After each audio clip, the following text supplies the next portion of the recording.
Del feminicidio, ¿qué pasa en la sociedad? ¿Cómo están actualmente las familias? ¿Cómo influyen quizás los medios de comunicación? No sé, ¿no? Para que se vea tanta violencia hoy contra la mujer. Buenas tardes. Buenas tardes y gracias por la invitación. Es un problema preocupante, ¿no? Somos el 8º país a nivel latinoamericano y somos entre los países más violentos en tema de feminicidio en el mundo, somos el 3º.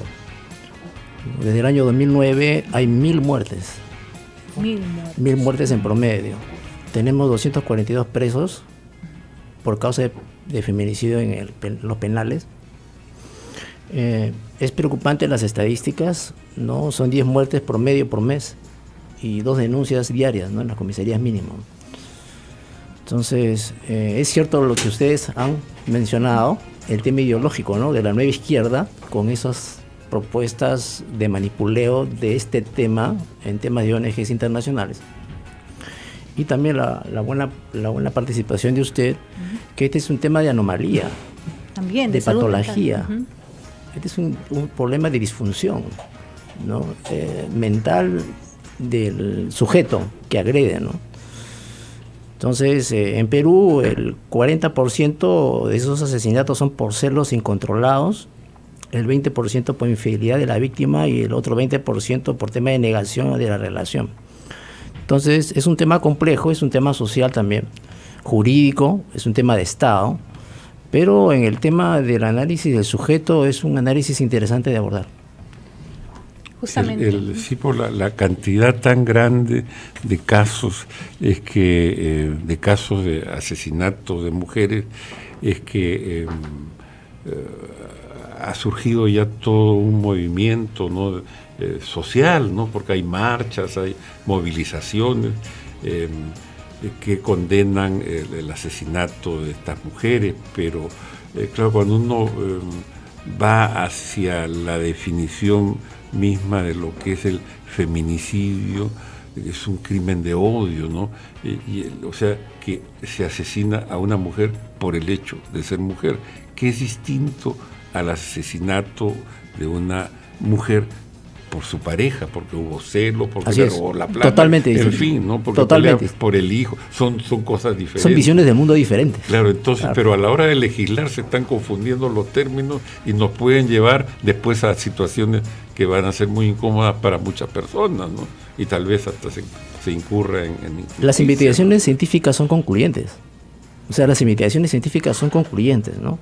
Los problemas psicológicos y psiquiátricos son problemas de sentimiento de esas personas que no han tenido una definición en su vida de su autoestima, que se llama renegación. ¿Eso qué quiere decir? De que estos hombres, ¿no? Como no tienen autoestima, entonces anulan la voluntad y los sentimientos de la otra persona para lograr su autoestima que no tienen. Y es por eso que la violentan y las matan.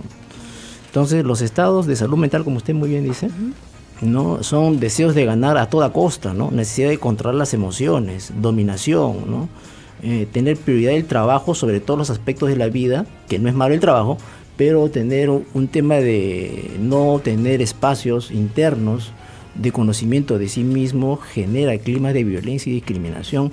Tal es la situación de que el origen de estos problemas son de problemas psicológicos, sociales y económicos también y culturales, pero realmente los síntomas son bien preocupantes en el país. Tenemos algo de 33 instituciones que velan por este tema en salud mental cuando el país necesita 300, ¿no es cierto? Entonces es una preocupación. El enfoque ideológico también importa, ¿no? Porque la jurisprudencia y en las nuevas legislaciones son orientadas por los temas que salen del Congreso de la República, ¿no? Sobre todo el Código Penal, en estos temas. Entonces, en referencia al tema, psicológico que usted muy bien ha mencionado, la anulación de un tercero, de una necesidad emocional, hace de que esta persona agreda, ¿no? Estas investigaciones las hizo el doctor Pedro Horvat muy claramente en el tema de estas inseguridades del que agrede y que es un enfoque clave para poder dar estos temas de feminicidio. Sí, usted como sociólogo seguramente conoce muy bien este asunto del machismo y el feminismo, del asesinato de mujeres, y lo que yo quería preguntarle es hasta qué punto es también la inmediatez que nos traen los medios modernos de comunicación, los que nos ponen sobre la mesa, ¿no?, una realidad que no sé si es nueva o eso existió también antes, pero que ahora las conocemos más rápidamente, instantáneamente casi, o sea, no termina de ocurrir el asesinato cuando ya está saliendo en la televisión, ¿no? Ya sabemos que mataron ahí a no sé quién y es cosa de todos los días. Entonces, yo no sé si eso con la misma frecuencia ocurría antes, no sé, el siglo pasado, o es un fenómeno moderno. Yo le doy investigaciones científicas para evitar la opinión mía, ¿no? Que sí es importante a su pregunta. Hay una investigación científica a lo que usted refiere, que se llama la teoría de las ventanas rotas. Interesante. La teoría de las ventanas rotas. La teoría de las ventanas rotas, en el libro Arreglando las ventanas rotas de James Wilson y George Kelly, tiene relación a lo que usted dice. ¿Qué consiste la teoría? Que si en el entorno urbano se mantiene una buena condición de los medios de comunicación, la probabilidad de la criminalidad es a bajar. Me explico. Cuando se acumula mucha basura en una esquina, cuando más tiempo pasa, va a haber más basura. O sea, cuando los sistemas de comunicación no son educativos, no son culturales, no son artísticos, no son educativos, entonces hace que esa ventana sea rota. Y cuando las ventanas son rotas, entonces vienen los estados disfuncionales y anómalos de patologías de las que estamos conversando. Que son imitativas, ¿no? O sea, son reproductivas, claro, ¿no? Sí. Entonces, en ese tema, el reducir las tasas de criminalidad también influye en los sistemas de comunicación, ¿no? ¿Por qué? Porque un sistema de comunicación, cuando yo veo televisión, radio, internet, entonces, si yo no tengo solucionado un problema psicológico dentro, eso es una variable interviniente en el fenómeno. No sé si me dejo explicar. O sea, te alimenta, claro. Alimenta, ajá, nutre, ¿no? Claro. Entonces, ¿cuál es el tema? De que esas ventanas rotas no sean rotas, sino que esas ventanas sean suplidas y sanadas. Estamos hablando de los medios de comunicación. Sí, claro, no, que no puede convertir un noticiero en un inventario de asesinatos. A su pregunta. Entonces, ¿cuál es el tema? ¿Cuál es la preocupación? Que el que invierte el dinero y los que auspician deben poner condiciones a su programa, porque son financiados por grandes empresas. Claro, pero son guiados también por ciertas creencias, ¿no? Que el rating, ¿no? El costo-beneficio del rating. Entonces, claro, no les interesa, ellos quieren vender más, pues. Sí. Cuando más compra y vende, entonces, ese es el tema. Entonces, el feminicidio es la muerte de las mujeres a causa de la discriminación y la violencia, y es un problema complejo, ¿no? Entonces, el tema educativo también es un tema pendiente, como usted muy bien dice, en el tema de las escuelas, claro, los colegios. La educación. Los valores en la familia. La escuela de padres, que es un tema pendiente en feminicidios, ¿no? Porque el 50% de estos casos son agredidos por la pareja, perdón, el 80%. O sea, el 80% del asesinato es por la pareja o expareja. Y que, ¿no?, ha copiado conductas. Que ha replicado como un ADN las conductas que puede ver en la sociedad. Entonces, la escuela de padres de los colegios debe tener asumir este tema a nivel de un programa de capacitación a todos los padres de familia, ¿no? Yo soy educador fundamentalmente, y en el currículum hay horas de tutoría que deben de ser asumidas por un convenio con otras organizaciones para entrar a los colegios y enseñar a los niños. La ley lo permite. Yo el año 2016 fui jefe coordinador en la UGEL 05. No, yo vi una comunidad cristiana evangélica, que estábamos viendo una posibilidad de un convenio entre estas comunidades de varias iglesias, ¿no?, para que previamente capacitadas puedan ingresar a los colegios y dictar temas espirituales y temas de preocupación. De valores. Sí, pero incluidos dentro del currículum, previo convenio con el colegio, ¿no? Entonces, estamos esperando las propuestas políticas para octubre sobre este tema. ¿Qué dicen los candidatos? Que es importante, y siempre conversamos, don Francisco, sobre educación cívica, si eso mismo hoy Claro, lamentablemente la ya formación ciudadana. está perdiendo. Ayer integrarlo mismo, a estos cursos más. Mostraban en el Congreso de la República, estaban haciendo unos esfuerzos de proyección social que me imagino son muy limitados, ¿no? El Congreso no está para eso, pero resulta que han organizado unos ciclos de charlas a escolares, visitan los colegios y les cuentan el tema del terrorismo, ¿no? Les cuentan cómo fue la década de los 80. Y quién fue Abimael Guzmán, porque claro, los escolares lo confunden con Miguel Grau. Entonces es porque en el colegio nadie les enseñó realmente qué es lo que pasó durante los 80, ¿no? Entonces, pero yo digo, no es el Congreso el que tiene que ponerse a hacer esas cosas, sino que en el currículo escolar tiene que estar eso, pues, ¿no? No, eso se concretiza.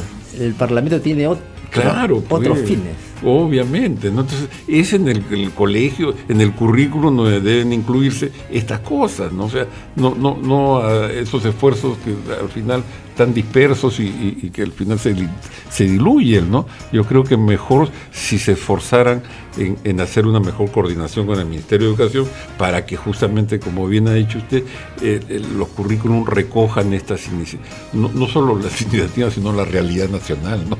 No podemos esconder la realidad nacional, ¿no? O sea, ¿cómo es que no se les enseña qué cosa fue el terrorismo? Estos patrones psicológicos se heredan. También. O sea, estos patrones psicológicos se heredan. Pero hay que ir entonces para modificar y anular es un sistema de acuerdos, ¿no? No de mucha discusión teórica, ¿no? De verdad. Como usted muy bien dice, ¿no? O sea, hay que hacerlo, ejecutarlo, financiarlo, presupuestarlo en temas de políticas con el Ministerio de la Mujer y comunidades vulnerables para efecto de que estas brechas se puedan disminuir. Somos el tercer país más violento en el mundo, después de Haití, somos el 10º en Latinoamérica. Es una situación preocupante, no es una situación tan flexible, ¿no? En Latinoamérica, después de Venezuela, somos los más violentos, ¿no? Somos los más violentos. Entonces, yo pienso de que este es un problema social, educativo y responsabilidad de todos los ciudadanos para efectos de que estos temas puedan entrar en discusión de nuestros próximos gobernantes regionales, provinciales y distritales que puedan tomar estos temas de una manera bastante ejecutiva también.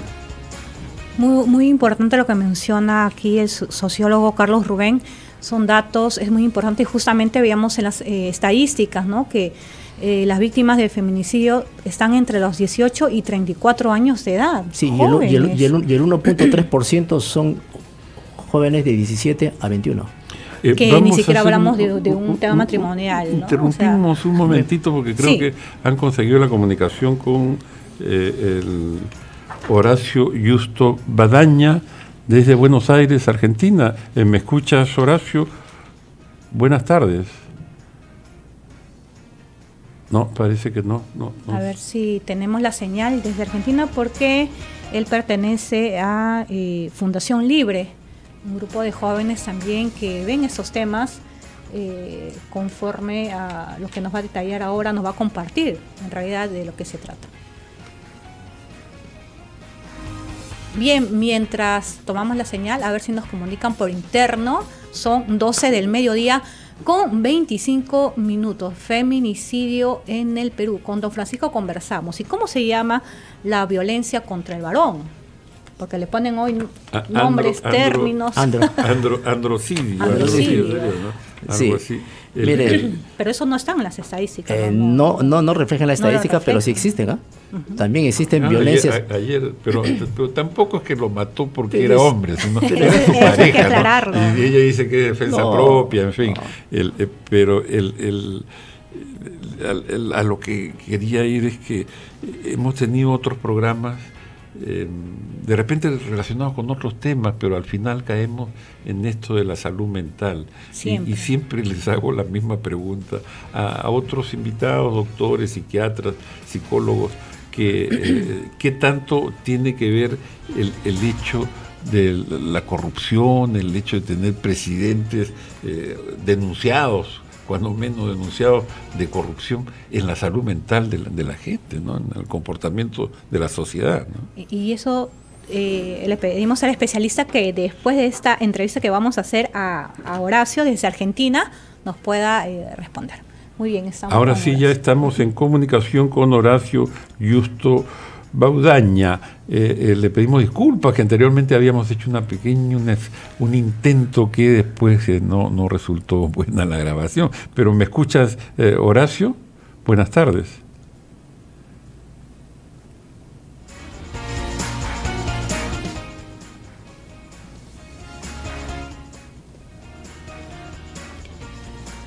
Horacio Justo Baudaña es de la Fundación Libre y bueno, hemos tratado este segundo intento que ya se complica aquí. Mejor hacerlo con calma durante la semana. Sí, no hay problema. La respuesta venía de parte del especialista, don Francisco. Sí, sobre qué tanto tiene que ver lo de la corrupción con la conducta de las personas, con la salud mental, finalmente, de la sociedad, ¿no? Nuestros gobernantes reflejan lo que son nuestras familias, porque el que define el voto es la familia, ¿cierto? Entonces, tenemos gobernantes y tenemos parlamentarios que en estos temas no miran ni conocen. Y encima buscan asesores que tampoco tienen el nivel internacional de la pericia para poder emitir opinión, ¿no? Y esas son las personas que los gobiernan. Entonces nosotros tenemos una sociedad anómica, ¿no? Donde tenemos reflejado a nuestros gobernantes lo que nosotros somos, ¿no es cierto? Y creo de que a su pregunta la preocupación es la siguiente, ¿no? ¿Cuál sigue siendo el rol de la prioridad de un gobernante con respecto al tema de la familia, ¿no? Entonces, una persona que comete este tipo de homicidio, que generalmente es por acuchillamiento, ¿no? Asfixia, están estranguladas, golpeadas, baleadas, entre otras formas, es porque tenemos una sociedad donde no hay gobierno, ¿no? O sea, donde yo veo que alguien se corrompe por tantos años, ¿no? Y presenta una imagen intelectual y académica, ¿no? Entonces, eso no creo que influya ni determine, pero sí es una expresión de lo que es el ciudadano. Pero la sucesión de tanto, porque bueno, si fuera un caso, son varios casos. No son 10 ni son 20, ¿no? Entonces, son cientos, ¿no? Entonces, el problema también es cuando las personas agredidas van a la comisaría, ¿no? Entonces, la comisaría se detiene en poder atender estos casos, ¿no? Entonces, el 79% de estos casos fueron cometidos ya por la pareja anteriormente, o sea, ya es un antecedente, no es que de la noche a la mañana sucede el feminicidio. Se convierte, ¿no?, en criminal. Primero comienzan maltratándola psicológicamente, después o sea, las agreden verbalmente y después las agreden físicamente hasta que llegan al asesinato, ¿no? Entonces, esta preocupación es debe ser atendida no solamente a nivel político, sino a nivel educativo, ¿no? El nivel educativo sigue siendo preocupante, ¿no? La nueva currícula, hay espacios de tutoría que antes no había. Sí había, pero ahora hay más tiempo, más espacios, más horas pedagógicas, ¿no? Entonces los colegios deben abrir más sus puertas a otras partes interesadas de instituciones que puedan compartir esta preocupación a nivel nacional, ¿no? Entonces, estas relaciones de homicidio son dos básicamente, ¿no? El feminicidio íntimo, cuando la víctima tuvo relación con la pareja, y el feminicidio no íntimo, ¿no? Cuando la víctima no tenía una relación con la pareja, ¿no? Entonces, creo que a su participación y a su pregunta es de que nuestros políticos, ¿no es cierto?, reflejan unas situaciones de corrupción que generan violencia también, ¿no? Que pueden expresar señales, ¿no? Signos en los cuales nuestra sociedad se enajena, ¿no? Se enardece, ¿no?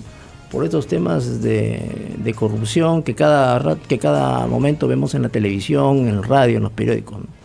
Y un sistema también de comunicación que da señales al ciudadano en temas de convulsión en referencia a sus situaciones emocionales, que estos sujetos, si la tienen desviadas y no controladas, también aumentan la posibilidad de incursionar en estos tipos de delitos. y se debe pedir la ayuda de un especialista para ser tratado, y eso debe ser comunicado inmediatamente por la mujer si ve o vive, mejor dicho, estos casos de violencia. Ya desde hace algunos años en los municipios se han abierto oficinas para atender denuncias de mujeres, para brindarles asistencia, orientación, ayuda, pero parece que el esfuerzo o insuficiente, ¿no? Porque creo resulta que así como existen estas oficinas de MUNA o algo así les llaman, resulta que en las comisarías, algunas comisarías también han implementado oficinas o personal capacitado para atender las denuncias de maltrato en la familia, ¿no? de problemas que son agresiones que generalmente son denunciadas por mujeres agredidas por sus esposos, por sus parejas. Pero no todas tienen esto, ¿no? Entonces, algunas veces las mujeres creyendo que van a ser atendidas, como efectivamente ocurre en otras comisarías, bueno, resulta que se dan con policías que le dicen que no, y no les recogen la denuncia, ¿no? Y después al tiempo resulta que... Represalia. O no, que la mujer después ya llega con la cara desfigurada, ¿no? Y en la siguiente ya la mataron, ¿no? Entonces, es que de verdad pasa mucho ese tema de las denuncias en las comisarías y no hay un tema de rapidez inmediata de poder ayudar. Llene el informe que ha pasado, porque le he vivido muy de cerca un caso que me comentaron, llene el informe, le llamaremos mañana, pero no le agredió, no le pegó, ya está bien, entonces ya mañana. O sea, tampoco es el tema, ¿no? Que las autoridades actúen muy lento en estos casos que se presentan. Así que tenemos... En esos momentos, don Francisco la Tercera dice que es la vencida. A ver, con el especialista, con Horacio. Horacio, don Horacio Justo, ¿me escucha? Buenas tardes. A ver. Buenas tardes. Perfecto. Queríamos pedir disculpas porque los anteriores esfuerzos no han dado buenos resultados, pero lo molestamos porque ustedes tienen un poco más de experiencia en Argentina que nosotros acá en el Perú frente a esto del feminicidio, porque el feminicidio aquí en el Perú viene siendo... tratado, por ejemplo, a nivel del Parlamento, del Congreso, por los legisladores que están abordando un tema que de pronto me temo pueda estar siendo abordado de manera equivocada, no sé, pero da la sensación, existe el temor de que pueda haber pues intereses políticos subalternos que no se ven a simple vista detrás del tema del feminicidio. Sí, totalmente. Para que se entienda un poco, Argentina en estas cuestiones siempre fue pionera en temas del aborto, identidad de género, violencia de género, por la gran influencia que tuvo los filósofos argentinos de Ernesto Laclau y Chantal Mouffe, que son los que le dan un marco teórico a toda la cuestión populista. Entonces, entrando en el tema del femicidio, el tema del femicidio en sí mismo es una falacia jurídica, porque la función del Estado, la principal función del Estado es mantener unido a los grupos de oposición. O sea, tratar de mantener en forma pacífica la unión entre los grupos de oposición, o sea, gente que es de izquierda, gente que es de derecha, gente pro vida, gente pro aborto. Ahora bien, ¿qué sucede? Para la izquierda, el Estado, y desde su génesis, siempre fue un Estado capitalista y tiene que hacer caer el Estado capitalista porque tiene que hacer caer el capitalismo de izquierda. Entonces, como vieron que ya no podían llevar adelante la revolución a través de la lucha de clases porque el obrero había mejorado su condición de vida en Occidente, tuvieron que crear nuevos sujetos revolucionarios. Y ahí es donde empezamos a acercarnos a la teoría del género, porque ahora el oprimido ya no es más el obrero, sino que ahora el oprimido pasa a ser la mujer, está siendo el proletario del hombre, como diría Engels. Pero ¿cuáles son los riesgos de estas teorías?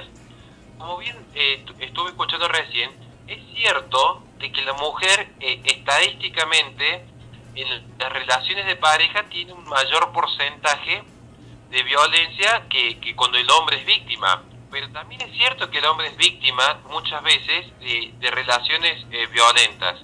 Y también es cierto que en el mapa delictivo, el que más sufre la violencia en términos generales es justamente el hombre.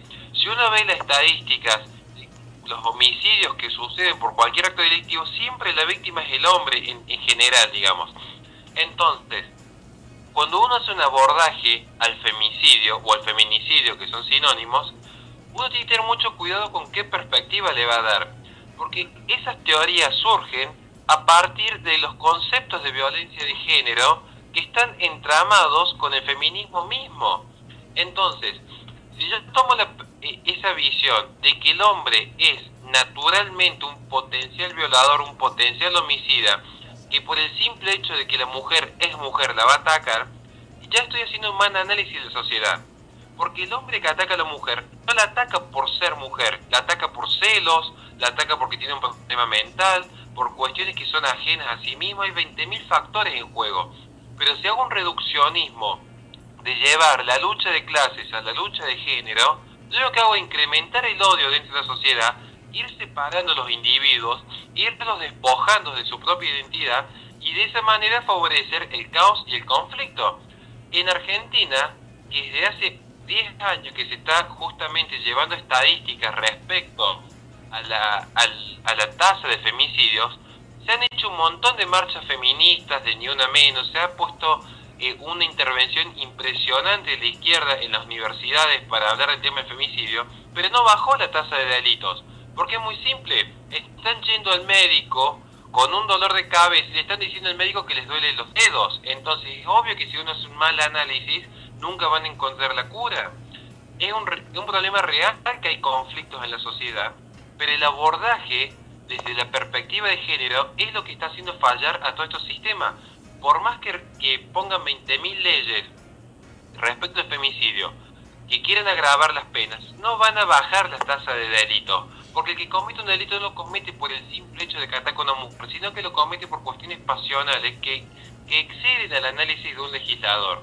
No sé si más o menos me han podido entender la tesis. Sí, perfectamente, clarísimamente. Ahora, en Argentina, no sé, supongo ya han dado leyes que hacen más duras las condenas a quien mata a una mujer o a quien intenta matar a una mujer.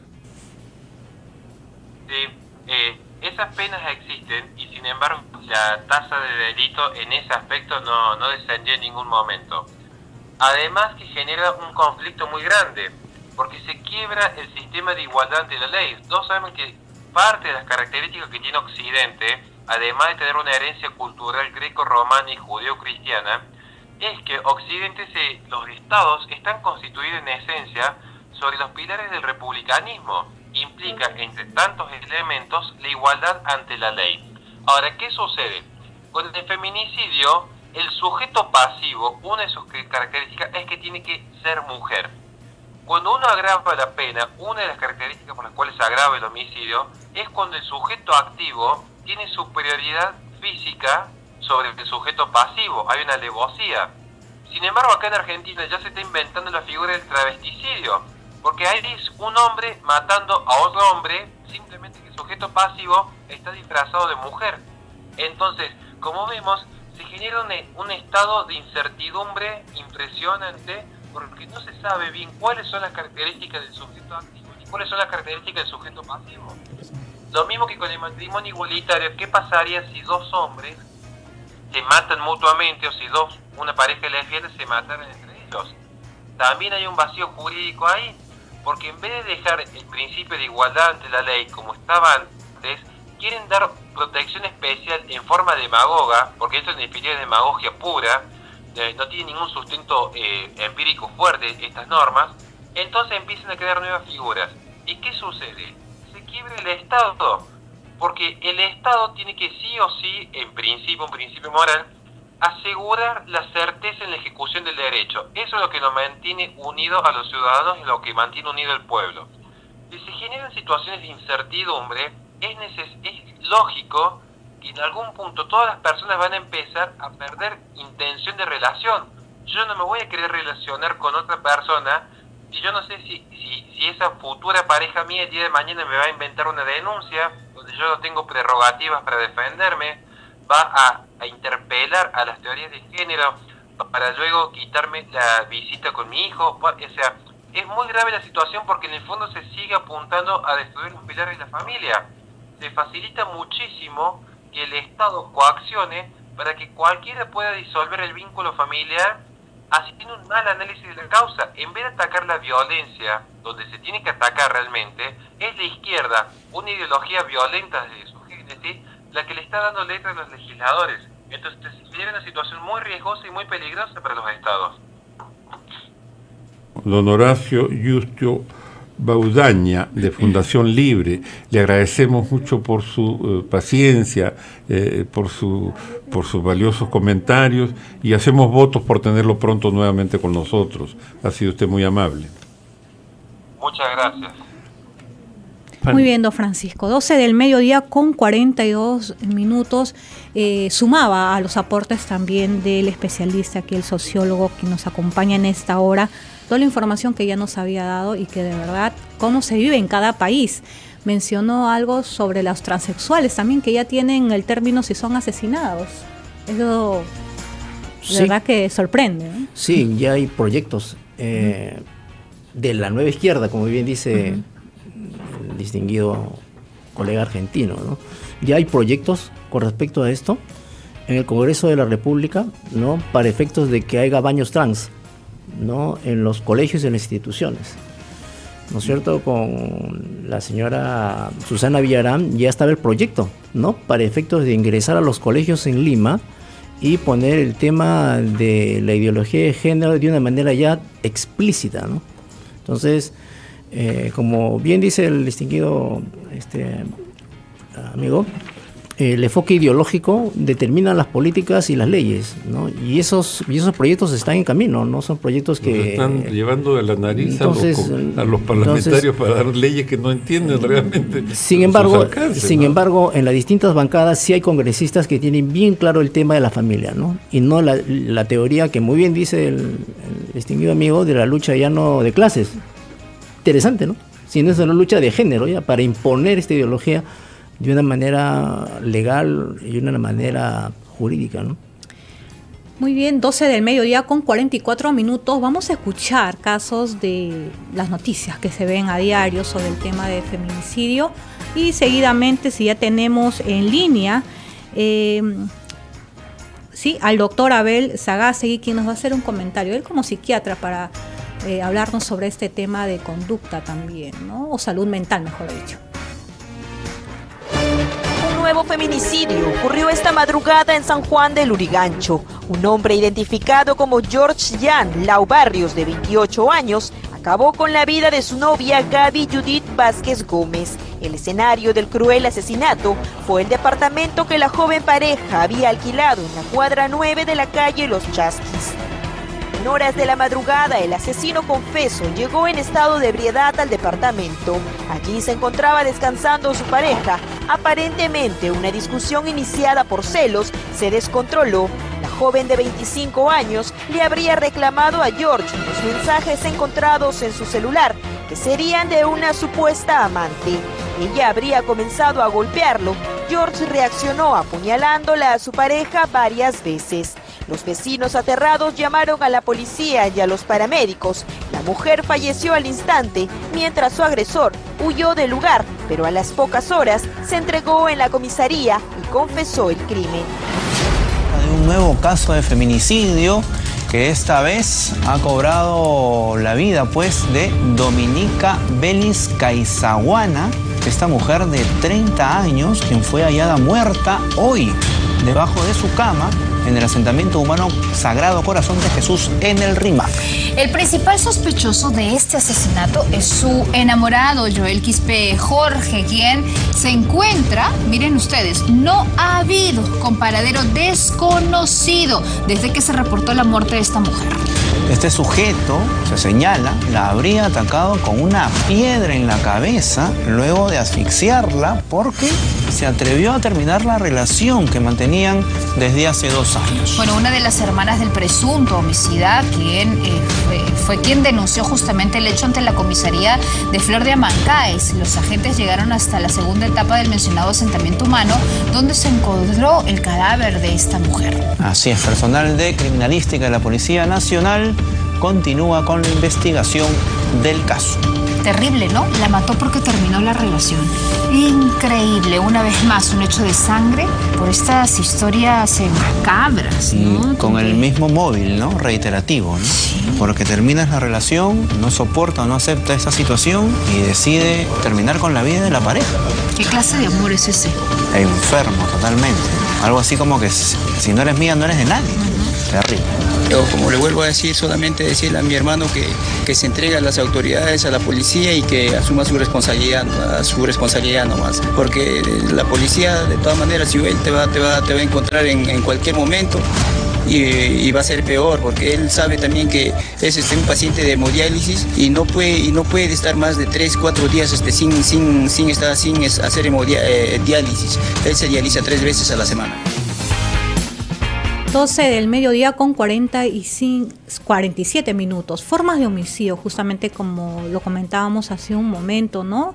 Asfixiadas, estranguladas, golpeadas, baleadas, apedreadas, o sea, de verdad, entre otras formas, don Francisco, que es un caso de salud mental, hay que decirlo, y justamente tenemos ya al especialista, al psiquiatra Abel Sagasti, don Francisco, en línea para que nos comente sobre este tema. Sí, ¿me escucha, doctor Sagasti? Buenas tardes. Buenos días a toda la audiencia. Estábamos tratando el tema del feminicidio y hasta qué punto es un asunto de salud mental. Hay quienes dicen que referirse a estos crímenes, a estos asesinatos y usar el término de crimen pasional es una manera de justificar la violencia contra la mujer, porque condicionan la actuación de los jueces, ¿no?, a la hora de sancionar el crimen, porque se trata de justificar, dicen, este acto irracional al señalarlo como crimen pasional, pero también señalarlo como crimen de odio, como feminicidio, que es un crimen de odio, tampoco es un crimen de odio, porque se trata de un asesinato de una persona que mata a su pareja o a su expareja, y entonces no encaja dentro de lo que la definición estricta se refiere a crimen de odio, ¿no? Sí, bueno, yo creo que por eso los aspectos legales hoy son bastante controversiales, indudablemente. Quizás podamos en el aspecto de salud mental establecer 2 tipos de acciones en esto. Hay algunos asesinatos contra la pareja que se dan, digamos, impulsivamente, ¿no? En el momento que hay la discusión o hay un hecho que la pareja considera negativo contra él, reacciona y produce la muerte de su pareja. Sin embargo, hay otros tipos en los cuales estos asesinatos son planeados. Entonces, allí creo que podría tal vez verse las discusiones legales en ese sentido, cuando son planeados o son intensivos. Sin embargo, creo que ninguno de los dos es una justificación, porque no puede producirse una agresión, y menos de este tipo, contra la pareja, sea cual sea el motivo. Muchos de los aspectos que tienen que ver con estas acciones violentas, en general, están relacionados un poco también con la cultura que se tiene, y además aspectos relacionados a algún tipo de personalidad. Muchas veces son personalidades que se llaman antisociales, en los cuales estas personas no sienten culpa generalmente por lo que realizan y actúan buscando satisfacciones personales simplemente, no importándole lo que les suceda a los demás. Muchas de estas personas que cometen asesinatos pueden tener este tipo de personalidad. También es importante establecer que ya la violencia contra la pareja se da generalmente desde las etapas de enamoramiento, y es muy importante identificarlo, ¿no? Porque si en la etapa de enamoramiento se ha dado esto, es probable que en la etapa ya de convivencia, de matrimonio, esto sea mucho más intenso. Entonces es importante evaluar la situación cuando se está teniendo una relación de pareja inicialmente en la etapa de enamoramiento, si vale la pena continuar cuando hay actos ya de violencia en esta etapa, ¿no? Porque lo más probable es que continúen, eso no va a cambiar. Entonces, hay que tratar de prevenir esto y no continuar estas relaciones. Por último, doctor, quería hacerle una pregunta que le estoy haciendo a todos nuestros invitados, y es hasta qué punto el tema de la corrupción influye en la salud mental de la sociedad, de las personas. Porque el hecho de tener tantos presidentes denunciados de corrupción, yo creo que de alguna manera debe afectar también, ¿no?, a las personas. Sí, bueno, indudablemente si uno ve gran corrupción y que la corrupción es realizada por las autoridades, muchas personas podrían razonar que si las autoridades lo hacen, bueno, ¿por qué no hacerlo en otras áreas también? En alguna medida creo que favorece el desarrollo de la corrupción real. Muchos de estos rasgos que llamamos antisociales pueden verse favorecidos cuando hay este tipo de inversiones, sobre todo por autoridades importantes. Y eso repercute indudablemente en el desenvolvimiento social. Nos vemos probablemente más vulnerables a los actos delincuenciales. Doctor Sagasti Soto, don Abel, muchísimas gracias por su tiempo, por su paciencia, por sus comentarios. Confiamos tenerlo pronto nuevamente con nosotros. Ha sido usted muy amable. Cuando usted lo desee. Muy amable. Muchas gracias. Hasta luego. Muy bien, ya para llegar a la parte final, siendo 12 del mediodía con 53 minutos, a ver al especialista unas conclusiones ya para culminar. Sí, las conclusiones podrían ser lo siguiente, ¿no? El problema está en tres ámbitos para abordar. En el ámbito familiar, que es el núcleo donde se genera el problema, que es concluyente, ¿no?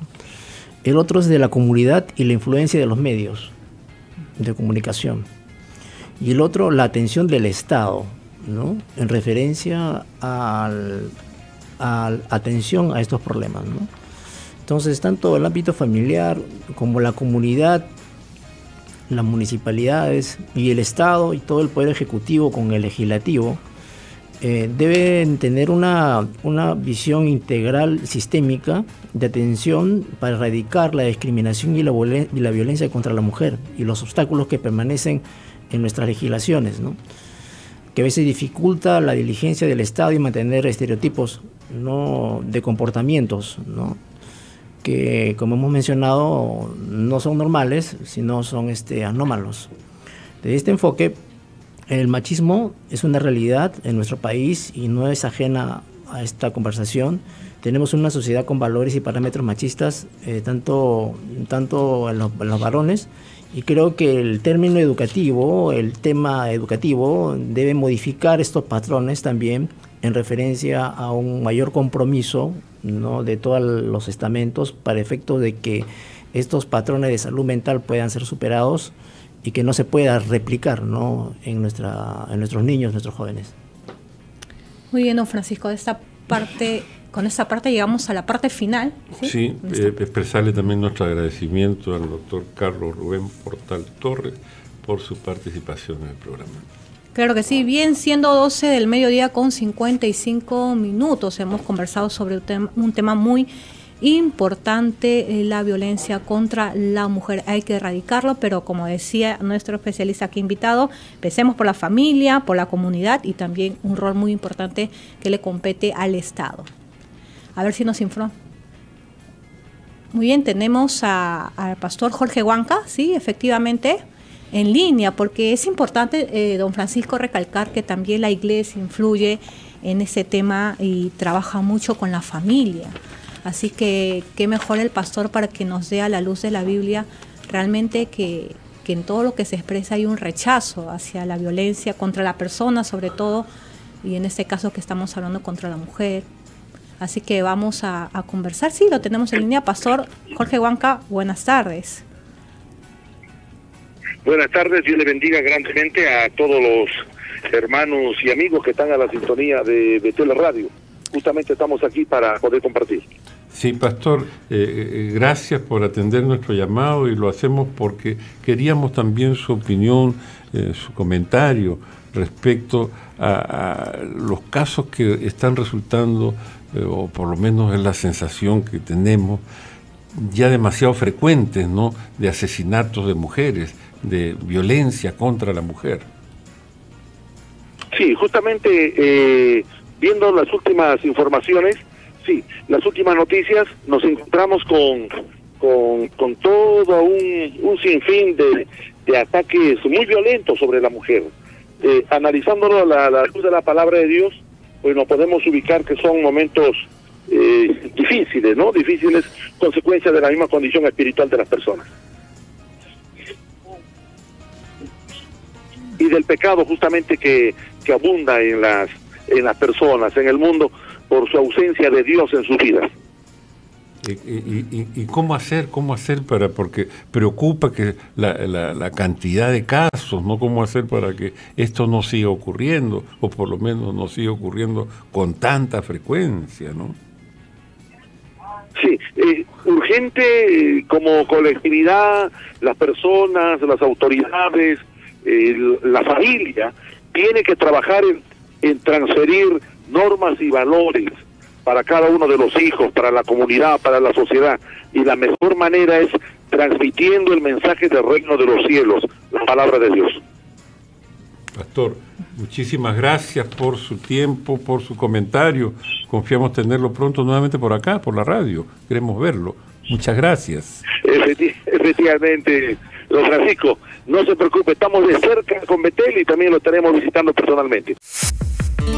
Vete, lo que necesitas escuchar.